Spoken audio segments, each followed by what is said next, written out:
Oke, assalamualaikum warahmatullahi wabarakatuh. Eh, Teman-teman, selamat pagi ya.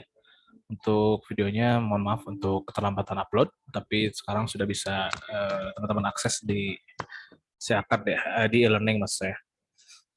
Yeah, today we're going to talk about reading comprehension 3. It means that you will learn about the passage or something that uh, you can learn by yourself, by your own.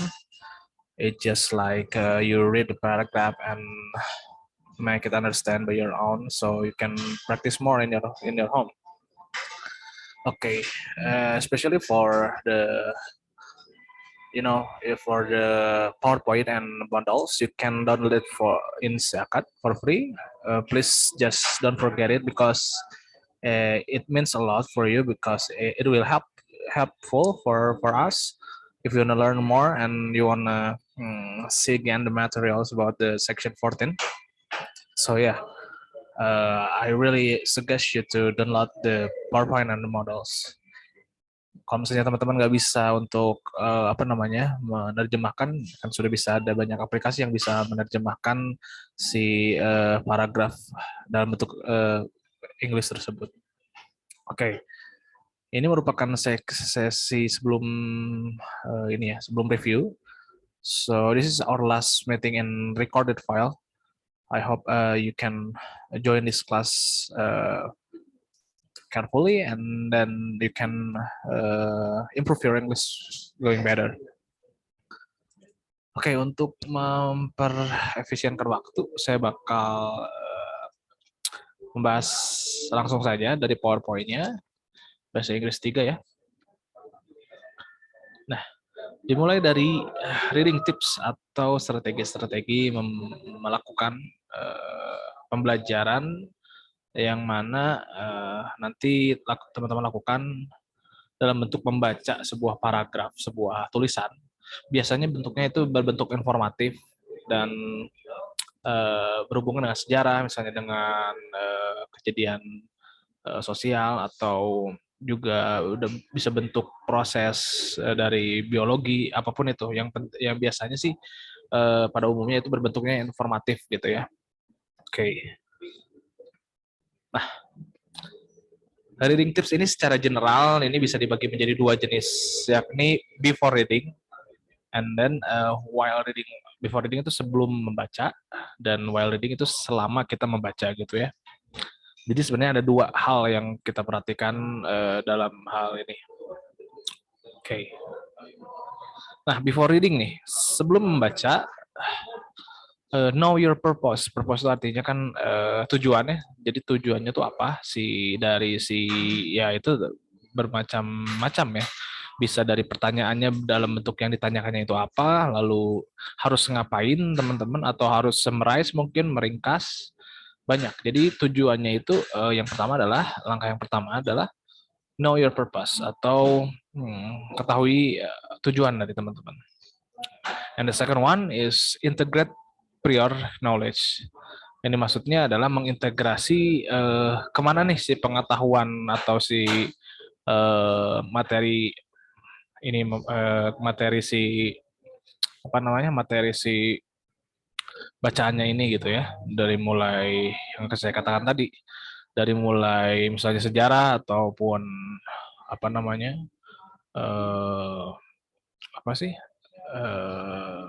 fotosintesis mungkinnya kalau di biologi, banyak hal. Jadi sifatnya biasanya informatif.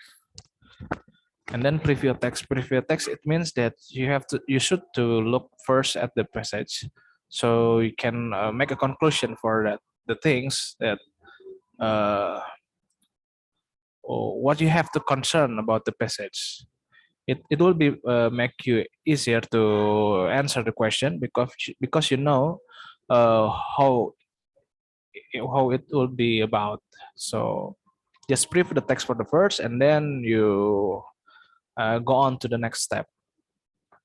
And for the last thing, the tips about the before reading is plan to break your reading into manageable chunks. Chunks itu artinya kan bagian ya. Jadi plan to break maksudnya itu rencanakan untuk membagi bacaan tersebut into manageable chunk untuk menjadi bagian yang bisa di manage, dibagi-bagi gitu. Teman-teman udah tahu kalau misalnya ini bagian introduction misalnya pengenalan, atau ini bagian reasonable, bagian alasan-alasannya, dan lain hal sebagainya seperti itu. Ini sebelum before reading gitu ya.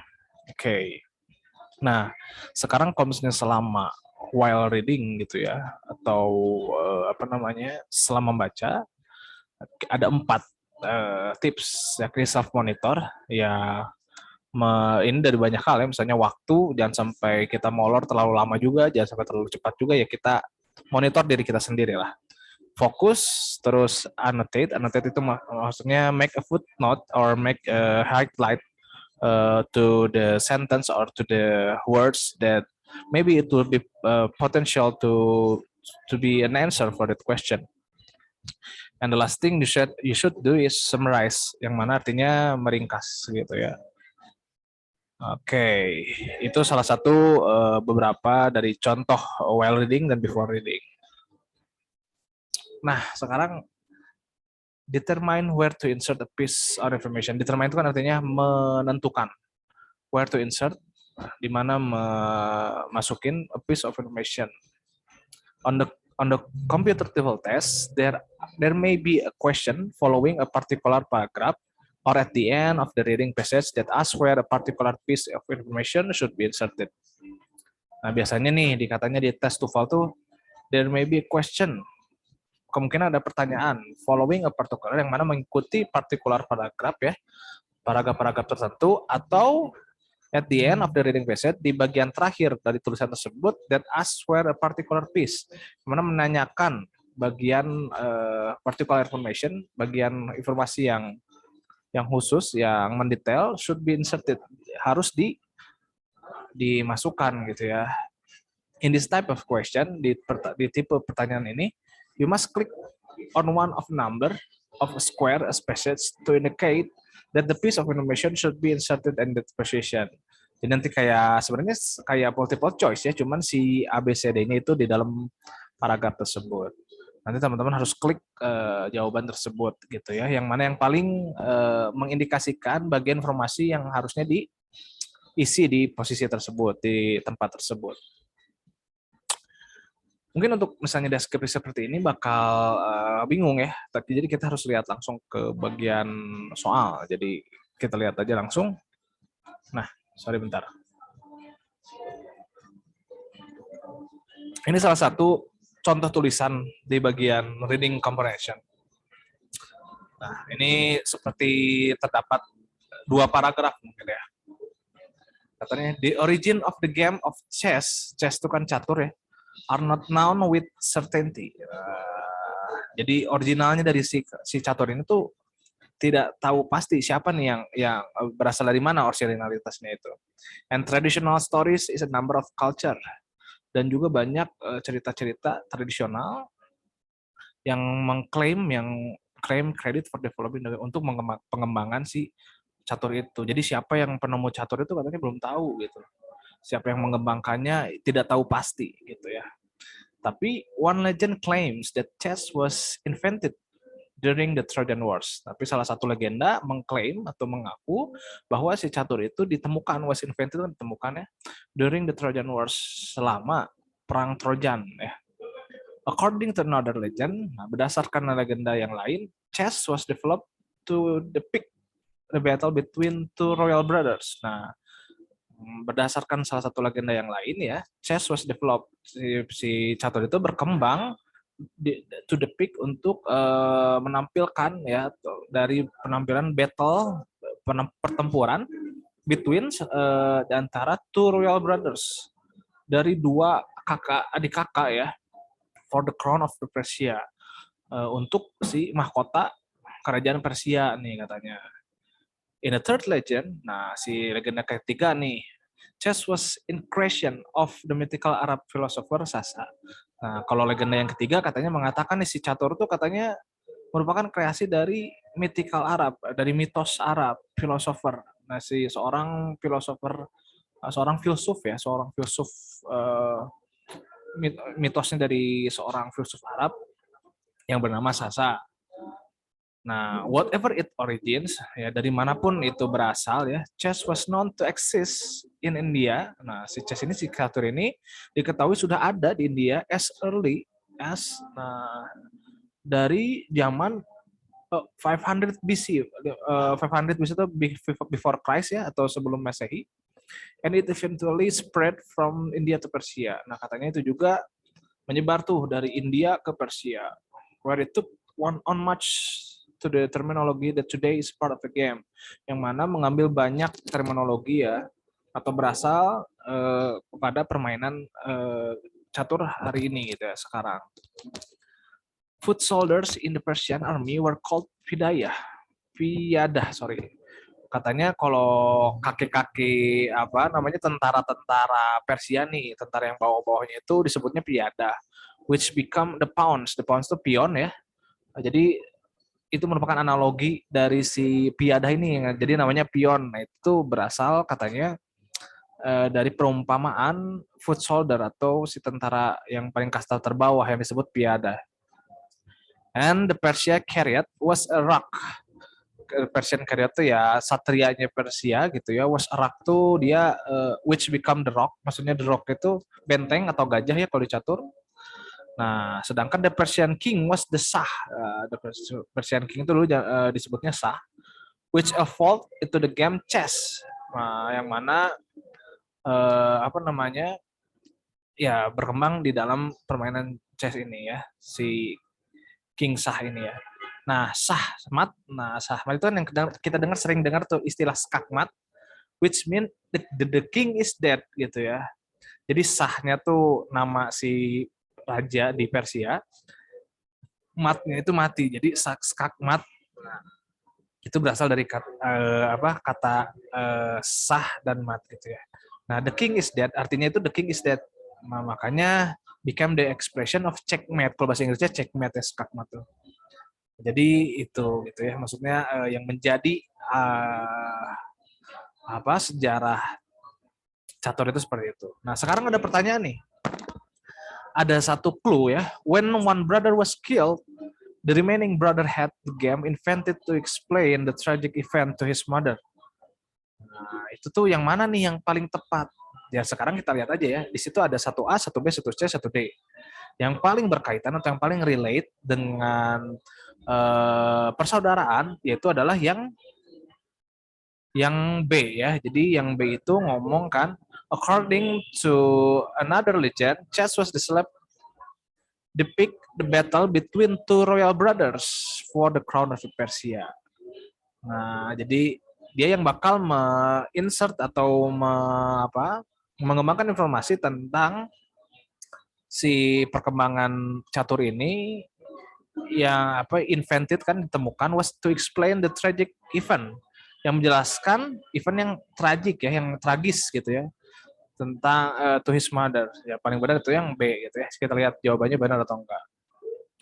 The question asks you to decide. Nah, this question asks you to decide. Pertanyaan ini nih meminta kamu untuk memutuskan where a sentence could be added to one of the paragraph. Nah, di mana si kalimat ini bisa dimasukin gitu, di kalimat yang mana nih. Jadi kayak tambahan informasi. Nah, tambahan informasi itu yang mana ya, yang ini. When one brother was killed, the remaining brother had the game invented explain the tragic event to his mother. Nah, si kalimat ini tuh kira-kira bisa jadi tambahan informasi yang mana nih? Yang paling benar itu adalah yang 1B nih. Itulah sebabnya, maksud saya yang ini ya. According to another legend, chess was developed to depict the battle between two royal brothers for the crown of Persia. 1C ya, yang ini ya. Nah, di sini masuknya gitu. Bukan 1B ya. Kalau 1B ini yang ini nih. Salah ya. 1C maksud saya. Nah, the sentence mention one brother and the remaining brother, and the context before insertion box 1C mention to royal brother. From this, dari sini nih it can be determined, itu bisa diputuskan that the sentence should be add at the insertion box 1C. Jadi di box 1C si kalimat tersebut bisa dimasukin nih. Therefore, the best answer is 1C to the answer of question gitu ya. Oke. Nah, sekarang pertanyaan kedua nih. Determine where to insert the piece of new information. Jadi ada ini tuh soalnya kan gini ya, saya ulangin lagi takutnya kurang jelas. Ada sebuah informasi nih. Ini tuh dimasukinnya di mana cocoknya gitu. Tulisannya kayak gini. This expression is used during the game to indicate that one player king on the verge of losing. Nah, si ekspresi ini digunakan selama pertandingan mengindikasi bahwa salah satu raja akan kalah gitu ya. Jadi yang paling benar adalah ya tinggal kita lihat aja indikatornya nih. Misalnya the king is dead gitu ya. Skakmat means bla bla bla bla. Berarti dia yang 2D kalau saya benar ya. Coba benar ya. This question asks you to decide where the sentence could be added. Nah, si pertanyaan meminta kamu untuk memutuskan di mana si kalimat tersebut bisa ditambahkan to one of the paragraph untuk salah satu paragraf. To answer this question, untuk menjawab pertanyaan ini, you should study the sentence. Kamu harus mempelajari kalimat to be inserted untuk dimasukkan, and then look at the context, dan juga lihat konteksnya, before and after. Sebelum dan sesudah each insertion box, setiap box yang bisa diisi. The sentence mention this expression about the king. Nah, si kalimat ini menyebutkan ekspresi tentang raja. And the context bisa insertion box 2D, box di 2D ini mention nih, nyebutin si 2D ini the king and the expression checkmate. Nah, from this dari sini it can be determined that the sentence should be added in insertion box 2D. Therefore, 2D is the best answer to the question katanya. Jadi yang paling benar tuh yang 2D gitu ya. Nah, sebenarnya itu salah satu contoh-contoh aja ya, teman-teman, di mana teman-teman bisa yang penting bisa melihat konteks dan before and after. Di mana nih si informasi ini bisa dimasukin. Jadi misalnya ada satu paragraf terus ada satu informasi nih. Informasinya itu bisa dimasukin di box yang mana ya. Nah, itu kan harus memahami dulu konteks sama kalimatnya gitu. Kalau misalnya teman-teman udah paham konteks dan kalimatnya, ya teman-teman bisa tahu gitu di mana si box tersebut harus dimasukin gitu. Oke, ini salah satu strateginya nih katanya. How to identify the question. Oke. The place where the sentence may be inserted are marked in the passage. Kan itu ada kotak-kotak tuh. Nah, itu tuh adalah clue di mana si informasi yang tambahan tersebut bisa dimasukin. How to answer the question? Look at the sentence to be inserted for any keyword. Nah, jadi kata kuncinya adalah keyword nih yang mana nih? Or ideas atau gagasan atau ide. At the beginning or the end of the sentence. Dari awal atau di akhir di kalimat. Read the context nih. Read the context before. Baca nih si konteksnya sebelum dan sudah di insertion square di kotak si yang bisa diisi itu. Yang mana yang paling relate sama kalimat yang bisa dimasukin. Yang ketiga, choose the insertion square that is most related to sentence to be inserted. Nah, pilih si kotak yang paling mempunyai relasi atau hubungan kepada kalimat yang akan dimasukkan gitu. Sebenarnya ini gampang-gampang susah, tapi selama teman-teman paham sama si konteksnya, it would be easier for you to find an answer for this information. Jadi ini sebenarnya kayak kalau di bahasa Indonesianya kayak apa ya? Kayak ngisi titik-titik lah gitu. Kalimat mana yang bakal menjadi informasi tambahan dan si informasi tambahan itu diletakkan di mana gitu, kayak gitu. Sebenarnya nggak terlalu susah sih. Oke, secara keseluruhan mungkin itu aja. Tapi untuk praktis teman-teman bisa dapetin itu di modul. Jadi bisa mempelajari lebih lanjut. If you find any problem or any trouble, you can ask me in the group because we have a WhatsApp group ya. Tinggal tanya aja, and I will answer at the WhatsApp group. Okay, because this is a recorded file, I don't want to make it longer. I will make it as shorter as I can. So I will end this information in this video, and you can ask me in WhatsApp group if you wanna ask more about this section. Okay, thank you. Maybe that's all from me for today for the recorded file. Thank you for watching this video. I hope you can improve your English from this to be better. And then maybe the next week is our last meeting for this semester. Thank you so much for your effort, for your attention, for your time. I hope we can meet in hybrid class in Inaba because this is our last meeting for next week. Okay, I'm really apologize. I had a mistaken for describing or display explain this section. Thank you so much for today. Assalamualaikum warahmatullahi wabarakatuh. Salam sejahtera bagi kita semua. Om Swastiastu.